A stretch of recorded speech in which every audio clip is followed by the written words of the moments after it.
Assalamu alaikum wa rahmatullahi wa barakatuhu. Nahmaduhu wa nusalli ala rasulihil kareem, amma ba'd, fa'auzu billahi minash shaitanir rajeem, bismillahir rahmanir rahim. Rabbi shrah li sadri wa yassir li amri, wahlul uqdatan min lisani yafqahu qawli. My topic for today is veiled threats to Haya. And for that, what we need to understand is the basic concepts that Allah subhanahu wa ta'ala has given us in Quran. And the most important being that we need to work on lowering our gaze. And this commandment has been given to the men as well as women. In fact, it has been started from men. And I fail to understand all the movements where when the women are told to do a certain thing, they immediately start focusing their guns towards men. Acha, maddo ko bhi kahin na? Wo kare na hijab. Dirty, sick-minded people. The point is, if something is being told to you, then that's where you need to take your own initiative. And yes, there are people around who are explaining the same concepts to the men. By large, we are focusing on the topic of Haya. And whenever we talk about Haya, modesty, chastity, and these terms we are trying to explain to people around us, or even we are trying to internalize the same concepts, what I've seen is the image that immediately pops up in our head is a girl who cannot speak, who cannot take a stand for herself, who doesn't know how to bring forth her ideology, practice her ideology. So that becomes a big challenge for us. But we see that the word Haya comes from Hayat, life, a dynamic person. And that's what we have found out from our previous talk. Why? Because you know where to say yes and no. You know your own home grounding. You have clarity in your head. You can take a stand for yourself. You can raise your voice in a nice, decent manner for the right thing. Because someone who has Haya, who has modesty, has clarity in thought process, clarity in practices, and clarity in also conveying those concepts to people around. For us, the biggest challenge right now is the youth in our times. Because when you are young, you have a lot of identity crisis. And when you live with this identity crisis, you know what happens? Your ideas get mixed up. And this is where Shaitan and the people who are coming from different ideologies are attacking us. Because we are already confused. We are looking for my own identity. Where do I stand? And then you're bombarded with these messages, what to do, what not to do. And that's when you are messed up. Remember whatever we have been talking about in modesty, in Surah Al-An'am, verse number 151, Allah subhanahu wa ta'ala tells us these are major sins. Gunahi kabira. And we have been told we should not even go near immodesty. وَلَا تَقْرَبُ الْفَوَاحِشَ مَا ظَهَرَ مِنْهَا وَمَا بَطَنَ. Do not even go near any kind of fawahish, whether they are open or they are hidden. And at the very same time, we have been given a preemptive approach. What is a preemptive approach? It's not like you have fallen into a pit and then you talk to yourself, then you're living with regrets and telling yourself, I wish I hadn't done it. You don't do that. The preemptive approach is you understand the danger that's ahead of you. You take measures in right appropriate time. And that's where we are lacking. We go by what our desires tell us, jo dil chahta hai karo, have fun, live in the moment. And when we land in those troubled areas, that's where we don't know what to do. In Bani Israel, verse number 32, Allah subhanahu wa ta'ala tells us, وَلَا تَقْرَبُوا الزِّنَا. Don't even go near zina. Many times when we look at religious people or we listen to certain sermons, even if you listen to this talk ahead of me on Haya and chastity, and there was a big list of do's and don'ts. very severe warnings in some areas. Some of you might have thought, it's too hard for me. How am I going to practice it? It's very difficult. It's next to impossible. That's where you need to understand a basic concept. That's where you need to understand a very basic concept. You need to have clarity on what is modesty. You need to have clarity on what are the things around me which are affecting me. And then make a checklist for yourself. Because Allah subhanahu wa ta'ala told us, إِنَّهُ كَانَ فَاحِشَةٌ وَسَاءَ السَّبِيلَ, that it is an evil and very open road. You are going to be in a bigger mess. You have also gone through all these verses which are on Haya. The goodness that we get out of Haya and modesty, it's a path to paradise. It beautifies your deeds. One important thing that we need to learn over here is that if I am trying to practice Haya, chastity, modesty, I need to be very confident about myself. If I live with ifs and buts, if I am shaky in my concept and my practices, that's when everyone is going to take advantage of me. If you have Haya, you have modesty, and you are practicing it with full confidence, then inshallah you will see yourself as a remarkable person. So why did I call it veil? Veil threats to Haya. If you look at the words with the similar meanings, the veil is to cover or disguise.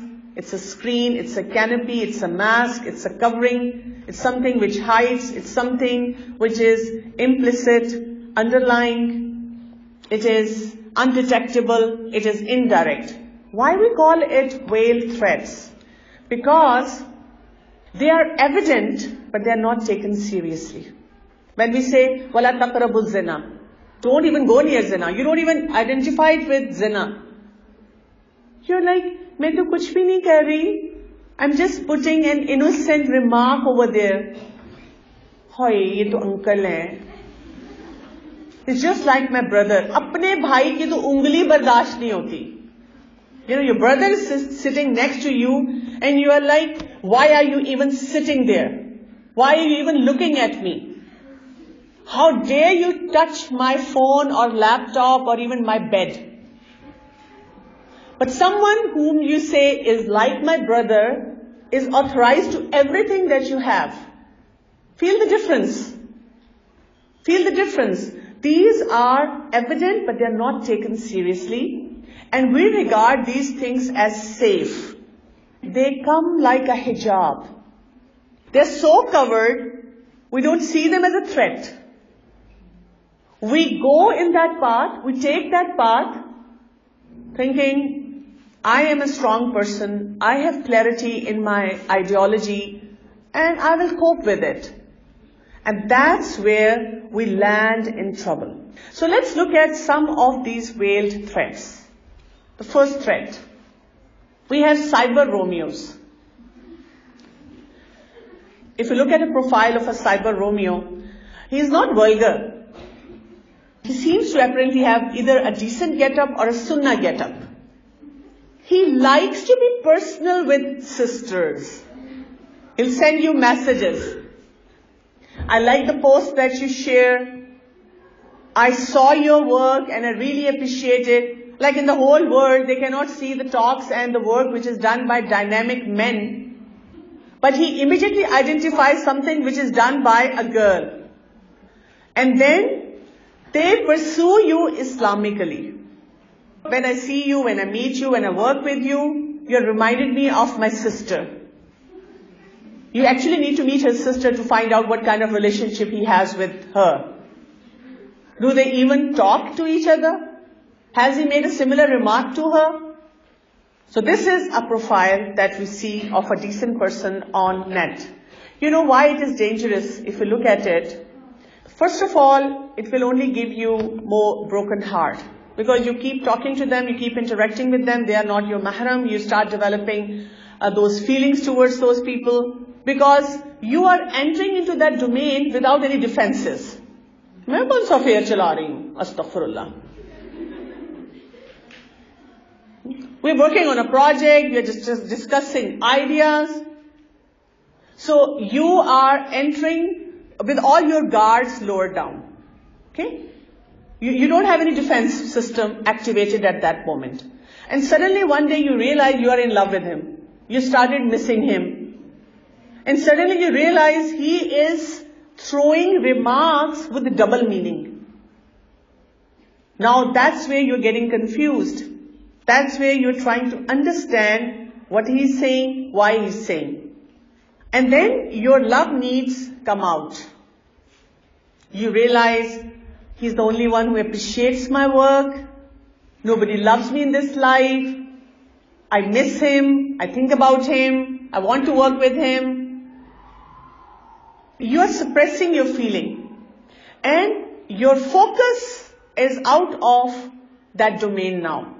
You're constantly now building relationship with him. And many a times I have seen actually people land in a lot of trouble. Sometimes they are even married men. Sometimes they are double your age.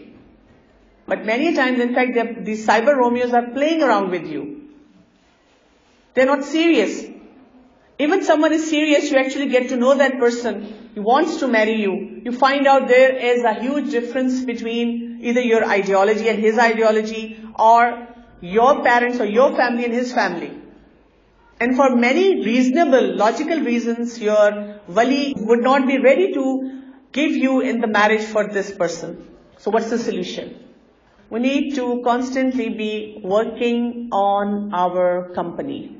Because the moment we are glued to, or we're sticking to those people who tell us how to be very, very vigilant on social media, on different platforms, as Sister Aisha rightly pointed out, that when you're working with all these people, or when you're working on social media, then you need to have a mahram there. You need to have proper custom setting.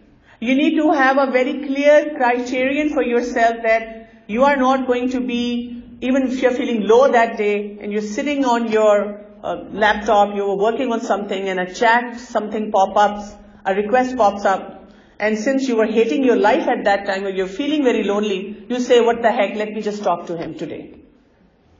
Doesn't make any difference. Just this once. Because I'm feeling so bored and I'm feeling so lonely. And these are the kind of stories we hear from people. You know, I'm not this kind of a person. I never thought I will get involved with anyone. But I was feeling so miserable and so lonely, and I was working on my project, and this guy came up, and since I was so alone, I just talked to him. And now I'm in a mess. What do I do? So the right company will always keep bringing you back. And as it has been rightly mentioned by Sister Aisha, that what you need to do is help each other. If you have modesty and haya, you need to keep guiding your friends.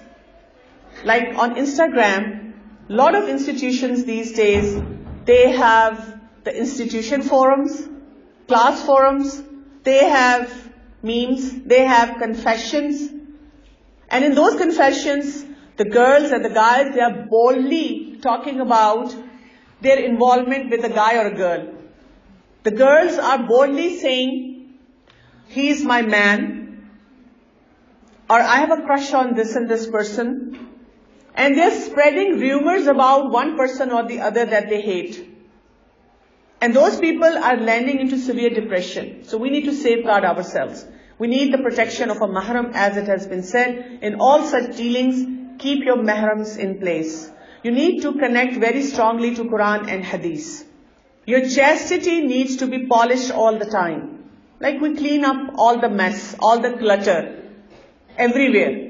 On our laptops, phones, even in home, closets, physically, or through an app. That's what you need to do for your spiritual system as well. When you are connected to Quran, your emotional clutter is washed off. And that's what you need to work on. And you need to avoid those romantic novels and plays. Because if you have just watched a movie, or just read a novel with a hot scene, with a romantic scene, which has all your emotions hyped up, what are you going to do? You will not only be like in the trap of those cyber Romeos, you yourself will become cyber Juliet. So please safeguard yourself. Let's look at the veil thread number 2. That's the corporate world. Many of you would be going there for internships, ultimately working, being professional. One way or the other, you are interacting with them, you are getting to know them. We need to understand this corporate world psyche. It's a male-oriented setup. Even when the women, they take pride in being equal partners in many professions, being CEOs of many organizations, having their startups, having their businesses, running a lot of huge platforms, heading departments, being the best person in the organization they have joined. But we still need to understand it's a male-oriented setup. Men are over there, and many men, when they see these women in those areas, they see them as easy praise. It's a psyche, it's a men's psyche. And it's not a men's psyche in Pakistan, it's a men's psyche everywhere. It's a men's psyche the way they have been created. I mean, you can see in offices, do the men treat women the same way as they treat the male colleagues? No, never. They have a different style of handling or talking to each other. I remember as a doctor when I was doing my internship, even the females who would be sitting over there with me, the female nurses, the colleagues, if I request a female colleague to help me in some area, she will be a total procrastinator at that time. In a lazy style, she would tell me, "Acha, Dr. Sahiba, uthti hu, abhi karti hu." And suddenly a male doctor would walk in and say, "Staff, zara us bachche ko canula laga de." "Haan ji, doctor sahab, baithe na, pehle chai to piye, aap to thake hue lag rahe hain." And I would get that kind of a protocol if there is a male whom I would ask for help. So that psyche you have to understand. That's the psyche we live in. It's a reality. No matter how much placards you hold in different marches and places and slogans you raise by saying, "Aise kyun hai, aise kyun aise hai?" We have been struggling with it for ages. Now we need to define our domain. They will always have soft corner for the opposite gender. And age doesn't matter. As I said earlier, you might be looking at a man thinking, he is like my dad. He is like my older brother. Ye to the cute se uncle hai. He just cracks jokes. No, he is not cute. He is vulgar. He is seeing you as an easy prey. He is flirting with you. He is an opportunist. I have actually seen HODs and senior people in education departments flirting with their students. And the students, what they see it as, a friend would come in, you are sitting upset, this HOD called me in his office, and the kind of double remarks he was giving me, and he was asking me for my number, or he sent me a text, and I'm so upset and I don't know how to deal with it. And one of your friend would say, "What difference does it make? He will give you all the marks. You wouldn't even have to study. You will get a good GPA. Go ahead." You don't have to actually go and meet him. Just, have fun with him on WhatsApp. Just talk to him. Just enjoy your life. Nobody would know. He wouldn't even say anything to anyone. But who knows? Allah knows. So they display a lot of apparent respect. And the dangers that you land in, affairs, flirting, and immorality at peak. Immorality at peak. This is such a big fitna. Many a times when I see a young girl sitting at the reception area, or I go to a mall and I see a girl who walks in hijab, goes to the changing room for her duty, comes out in a short shirt and tight pants with full makeup now, because she has to be in a duty in a store, in a mall, where people are walking in and she has to show them around the stuff. I feel so bad. And when I discuss it with one of my colleagues, and I would say, "I feel bad for those girls. Why do they have to do that?" And I would hear bitter remarks from people. "Dr. Kanwal, Allah has blessed you. You have everything in place for yourself. You don't understand the needs of these women. Bichariyan. आपकी जिंदगी में सब खुशी है, that's why you cannot understand the miseries they go through. I am taken back in time when I was young, and even in these days, I know so many women who go through difficult times. They have to come out of their homes to earn, but they don't come out physically. What do? They used to cook at home, give that product to some place for selling. They run online businesses like that. They take tuitions, stay at home. Every other person in the community is looking for a good teacher for their kids. They opt for offices which are like all-female offices, all-female jobs. They do something at home. They stitch clothes. They become designers. They open parlors for females. All female related tasks they adopt. But they don't compromise on their chastity, on their haya. Because the moment you expose yourself to that corporate culture, everyone takes you for granted. So you need to safeguard yourself from all such fitna, because you're not actually earning so much as the danger you're putting yourself in. So the solution for this thing, I would say, is the right career choice. And also having clarity on your hijab limitations. Wherever you're working, you don't compromise on your hijab, on your haya. Tell yourself first, and then the people in front of you, these are my limitations. Wherever you're sitting, wherever you're talking, because sometimes you will have to work with men. But working doesn't mean that you expose yourself in a manner in which you go more towards zina. And I also always tell people, even myself, let's say I'm desperate to do work on a project and I'm rejected because of my chastity, my haya, my hijab, my niqab. And somebody comes up and tells me, you can keep wearing your abaya, just remove your niqab. That's it, that's all that you have to do. And scholars do give this relaxation.